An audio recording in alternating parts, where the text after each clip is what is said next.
¿Qué tal amigos? ¿Cómo estáis? En este vídeo vamos a ver cuáles son los componentes básicos y las posibles averías, qué posibles averías podríamos tener, de un motor de puerta de garaje. En este caso una puerta seccional o abatible que la hemos automatizado con un motor eléctrico, ¿de acuerdo? Y vamos a ver qué componentes tiene ese mecanismo, ese motor, que no solamente integra el motor, tiene también otros componentes electrónicos. Comenzamos.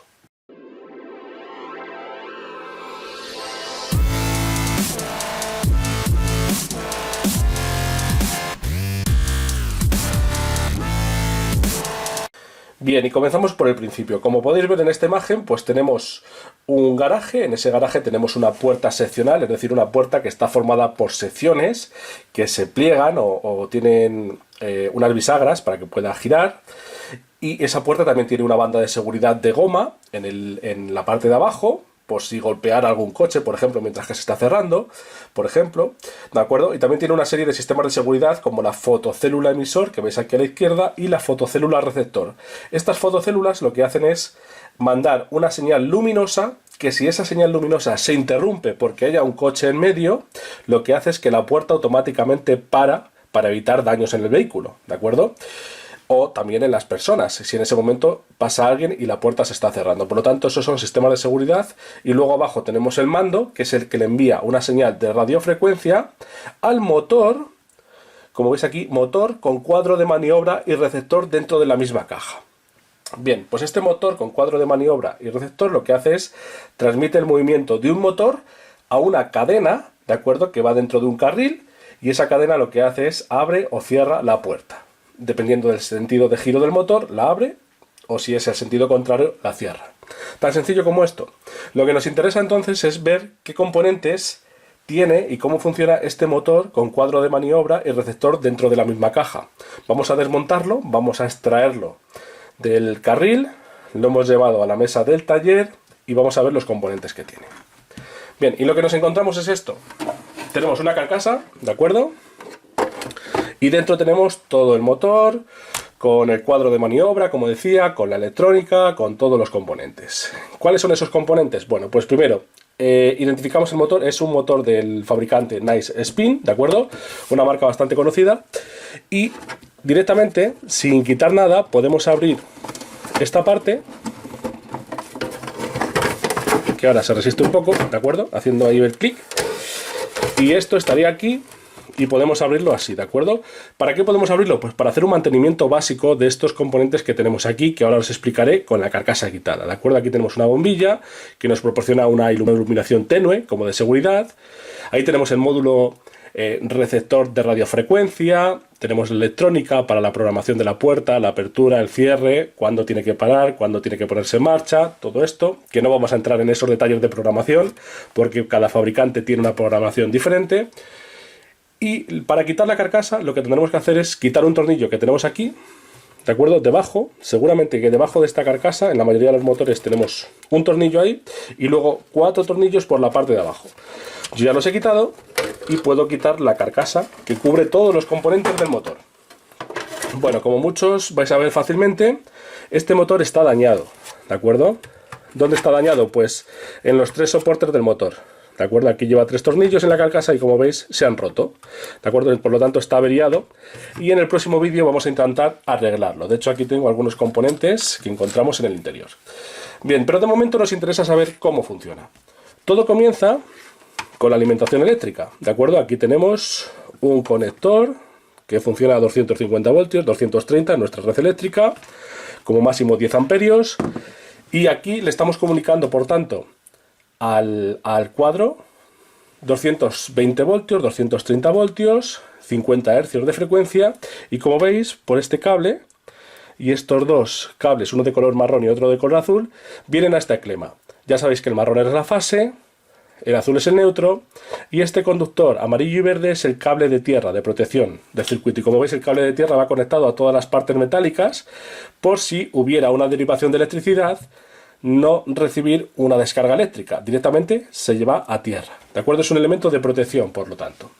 Pues bien, alimentamos esta clema y de esta clema lo primero que hacemos es llevarlo al transformador. Vamos a quitar aquí la brida para poder separar los cables y verlo bien. Luego la volveremos a poner Entonces quito aquí estos cables y lo que vemos es lo que os decía antes. Vamos a dejarlos así de momento. Desde esta clema, que la alimentábamos con 230 voltios, lo llevamos al transformador. Y el transformador nos reduce esa tensión a 24 voltios de corriente alterna. En este caso, bueno, nos dice aquí el fabricante que es entre 22,5 y 32 voltios de corriente alterna. Esa corriente alterna, de hecho tenemos varias salidas, por lo tanto con diferentes voltajes. Veis que van ya a este elemento, que aquí tiene una serie de conexiones. A ver si se puede ver bien. Veis aquí este conjunto de pines de conexión que alimenta este conjunto donde tenemos toda la electrónica que controla el motor. ¿De acuerdo? Esta electrónica, lo que podemos ver aquí es una serie de botones, ¿de acuerdo?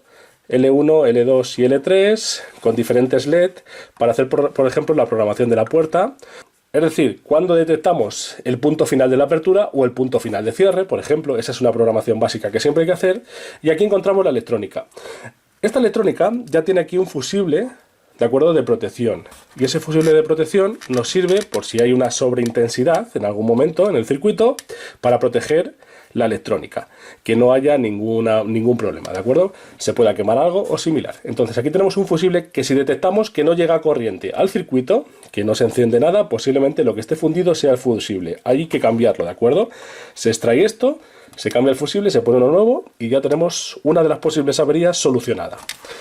Bien, pues de aquí, de este módulo, que insisto que es la electrónica, si tenemos una avería, por ejemplo, imaginar que no hay alimentación eléctrica, detectamos con el multímetro que aquí hay tensión, pero luego detectamos que aquí no se enciende nada.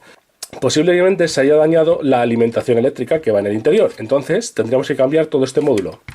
Y este módulo se puede cambiar tan fácil como levantando esta pequeña pestaña y tirando de él de forma lateral, para separar esos pines de conexión que tenemos ahí que van conectados al módulo. Tan sencillo como esto. Es decir, que si tenemos una avería en la electrónica podemos cambiar este módulo. Y la pregunta es, pero vale, si cambiamos el módulo también cambiamos la frecuencia del mando a distancia. ¿De acuerdo? ¿Tendríamos que poner otro mando a distancia o comprar nuevos mandos? No. ¿Por qué? Porque podríamos sustituir el módulo de electrónica ese, quitándolo el módulo de radiofrecuencia, que es este.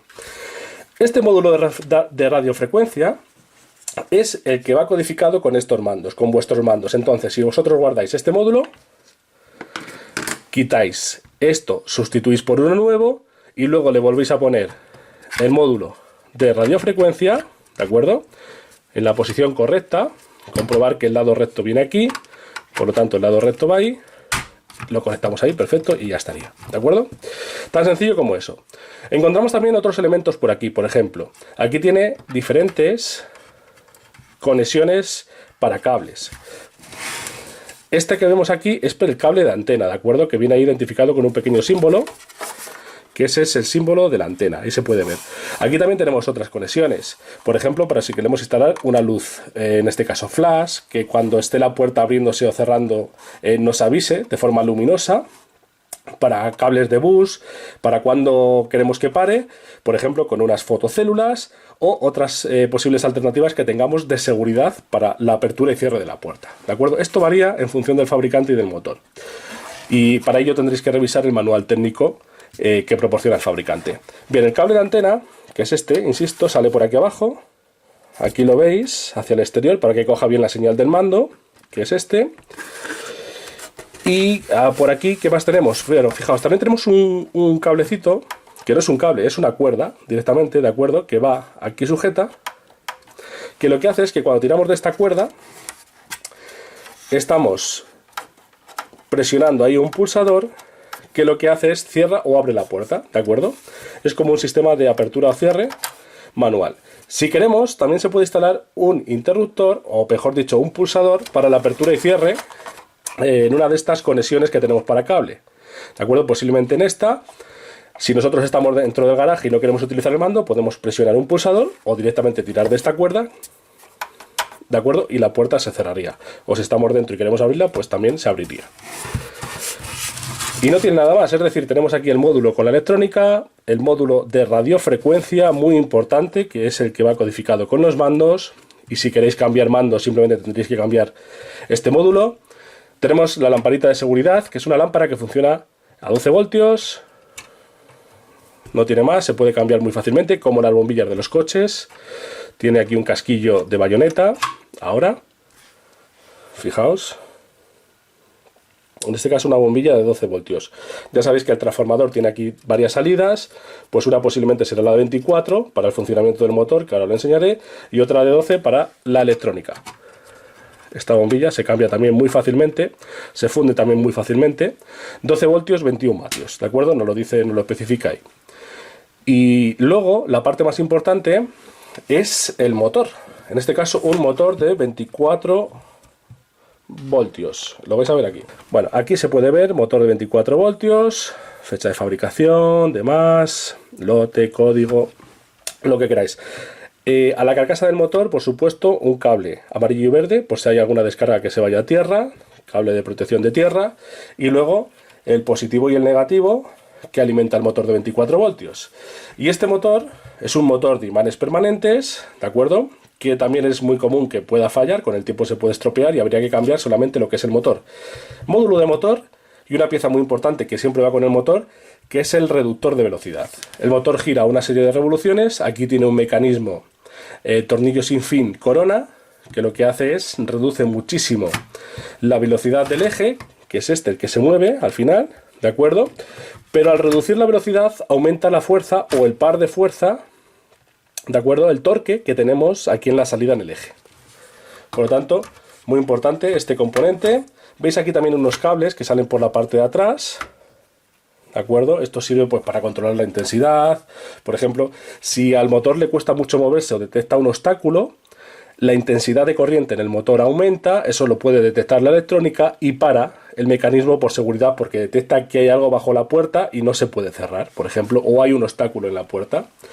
Y en principio estos son los componentes. Como veis, un sistema totalmente modular, y eso significa que podemos quitar el módulo de radiofrecuencia con los mandos, podemos quitar el módulo de la electrónica y sustituirlo por uno nuevo sin alterar la frecuencia del mando, o sea, funcionando con los mismos mandos. Podemos cambiar el motor si sufriera una avería. Lo que no podemos es cambiar la carcasa, y el problema que tenemos en este motor que se ha estropeado, de acuerdo, y que lo intentaremos reparar en el próximo vídeo, es que se ha estropeado el plástico. Con el paso del tiempo ya llevaba bastante tiempo instalado, de acuerdo, y se ha estropeado los 3 puntos de anclaje del motor. Aquí iría uno, aquí iría otro y aquí otro. De hecho, lo tengo aquí. Este que todavía se ha estropeado, fácilmente podemos ver cómo iba colocado, de esta manera aquí. Ahí a esa altura, y luego esto iba colocado aquí con 3 tornillos. El plástico con el tiempo pues se degrada, ya sabéis que es ABS en este caso, pero también se degrada con el tiempo, pues al proporcionar el torque para la apertura y cierre, ha rajado, o en este caso ha partido, los soportes y el motor se ha caído abajo, de manera que el mecanismo funciona perfectamente, todo funciona perfectamente, ahora lo voy a demostrar. Bueno, voy a conectarlo a una toma eléctrica. Veis los LED de inicio, cómo se inician, está haciendo la secuencia de encendido, y una vez que está encendido, pues podemos abrir la puerta, por ejemplo, dándole aquí, se enciende la luz y fijaros con qué movimiento tan lento gira, y ahí ya teníamos programado el paro, ¿de acuerdo? Ahí se para y al cabo de unos minutos la bombilla se apaga. Se queda encendida por seguridad, como iluminación auxiliar o de seguridad durante un tiempo, ¿de acuerdo? Si nosotros diéramos otra vez al mando, veis que se pone en marcha en el sentido contrario. Ahí veis cómo está girando en el sentido contrario, ¿de acuerdo?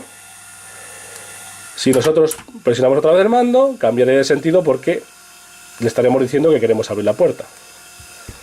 Y ya está, ¿de acuerdo? Si le he dado otra vez, se para. Como veis, funciona perfectamente, ¿de acuerdo? El único fallo, el que os digo, el soporte del motor, estos 3 puntos de anclaje con tornillos, se han roto en el plástico. ¿Cómo podremos arreglarlo? Pues lo veremos en el próximo vídeo. Bueno amigos, y con esto me despido. En el próximo vídeo veremos o intentaremos hacer la reparación del soporte del motor. Como siempre, espero que os haya gustado, os haya parecido interesante y nos vemos en un próximo vídeo. Un saludo.